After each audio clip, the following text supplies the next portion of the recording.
Ang Asno at ang Hari. Araw ng Pasko. Maraming mga tao sa Jerusalem. Nang marating ni Jesus ang bundok ng Olibo na natatanaw ang Jerusalem, sinabi niya sa kanyang dalawang alagad na maghanap ng asno.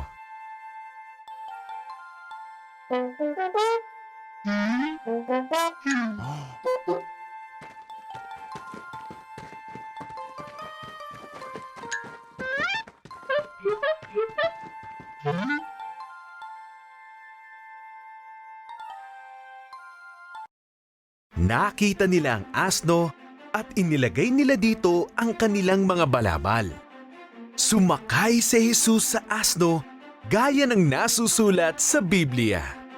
Dumating na ang iyong hari, Jerusalem, na nakasakay sa asno.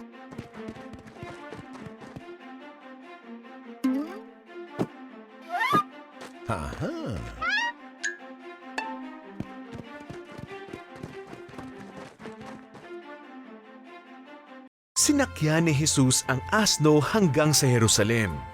Maraming tao ang nakaalala sa kanyang mga himala at sumama sa kanya. Naglagay sila ng mga balabal at palaspas sa kanyang daraanan upang siya ay maparangalan.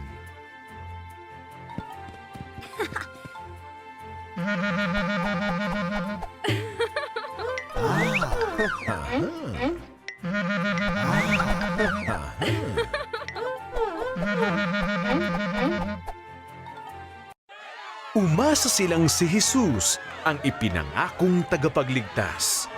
Kaya naman sila ay sumigaw, "Hosana!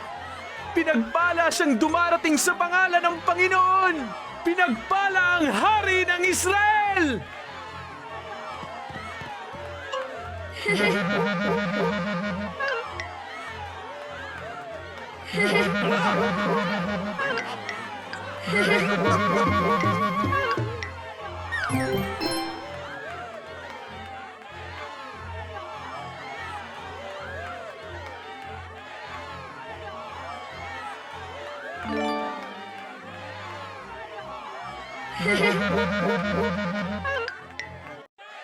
Ang buong mundo ay sumusunod sa kanya.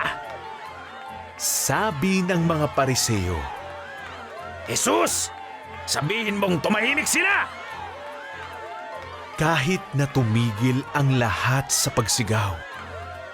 Sagot ni Jesus, "Ang mga bato ay magpupuri pa rin sa akin."